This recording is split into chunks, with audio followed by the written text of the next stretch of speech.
आप देख रहे हैं मीडिया विजन न्यूज चैनल। हमारे चैनल को लाइक, शेयर, सब्सक्राइब करें।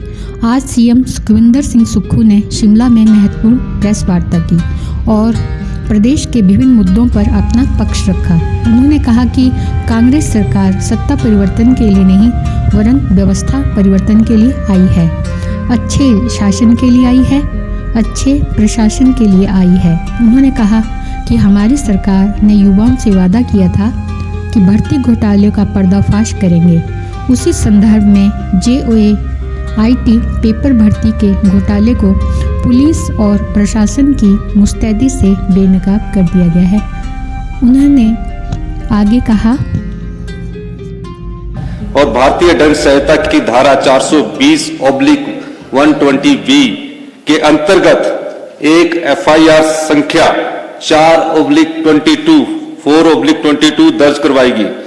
उन्होंने अपनी शिकायत में बताया कि श्री संजीव कुमार ने उन्हें आश्वस्त किया है कि वह 2.5 लाख में आगामी JOA का प्रश्न पत्र उपलब्ध करवाएगा। शिकायतकर्ता ने यह भी बताया कि दलाल संजय संजीव ने उसे विश्वास में लेते हुए बताया है कि उसने स्वयं भी 185 में से 170 अंक प्राप्त कर 185 से 170 अंक प्राप्त कर JOA-IT 2021 की परीक्षा उत्तीर्ण की है। यह सूचना मिलने पर पुलिस दल ने हिमाचल प्रदेश अधीनस्थ कर्मचारी चयन आयोग हमीरपुर की वरिष्ठ सहायिका श्रीमती उमा आजाद के घर पर छापामारी की,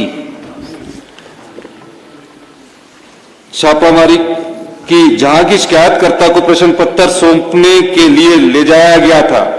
छापामारी के दौरान वहां से प्रश्न पत्र बरामद किए गए और 6 आरोपियों को उनके घरों में गिरफ्तार किया गया।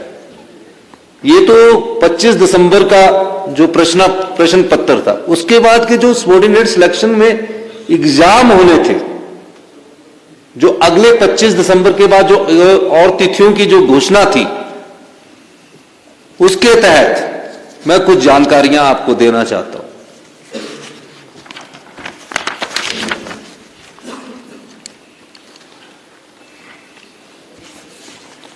क्योंकि पैसे का आपको पता लग गया है।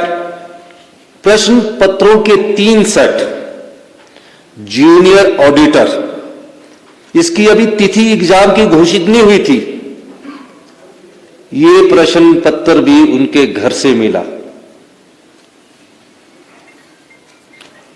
कंप्यूटर ऑपरेटर, इसका एग्जाम नए साल की 1 जनवरी 2023 को होना था। ये प्रश्न पत्र भी लीक हो चुका था, ये भी उसके घर से मिला। JOA-IT, ये भी उसके घर से मिला। 6,40,000 रुपया उनके घर से मिला। और ये कोई छोटी बात नहीं है कि जो सबऑर्डिनेट सिलेक्शन बोर्ड के कर्मचारी थे, जो भी था, वो सब शंका के दायरे में आ गए। और ये जो धंधा था पिछली भारतीय जनता पार्टी की सरकार से शुरू हुआ, उसको विस्तृत जानकारी प्राप्त की गई। सभी सूत्रों से पता किया गया तो कहा गया कि कई ऐसे जिनके रिजल्ट निकल चुके हैं, वो लोग भी चयनित हो गए। हमारी सरकार ने फैसला किया, गंभीर बात है, और इस दृष्टिकोण से हमने एक SIT का गठन किया जो पूरी छानबीन कर रही है। उसके बाद जब विश्वास ना रहे किसी संस्था पर, हमने फैसला किया कि जो भी सबऑर्डिनेट सिलेक्शन बोर्ड में भविष्य के जो पेपर लीक हुए हैं, एग्जाम हुए हैं, वो इस स्थिति में तो नहीं हो सकते जहां कर्मचारी सम्मिलित हो। उस दृष्टिकोण हमने पिछले कल फैसला किया। कि सबॉर्डिनेट सिलेक्शन बोर्ड द्वारा जो भविष्य में जो भी अभी परीक्षाएं ली जानी थी या ली जानी है, उनको परीक्षाओं को तो आगे पोस्टपोन किया गया, लेकिन चयन कर्मचारी द्वारा जो परीक्षा ली जाएगी उस बोर्ड को हमने सस्पेंड कर दिया गया है और उन सबको एसआईटी के दायरे में लाकर इंक्वायरी शुरू कर दी गई है। और जो आगे की परीक्षाएं होंगी हम उस पर अध्ययन कर रहे हैं कि किस प्रकार से ट्रांसपेरेंट तरीके से हिमाचल के 14 लाख युवा है जो अपने मन में एक सरकारी नौकरी का सपना सुजोए रखते हैं, हमेशा सोचते हैं कि पढ़ लिख कर हमें सरकारी रोजगार मिलेगा।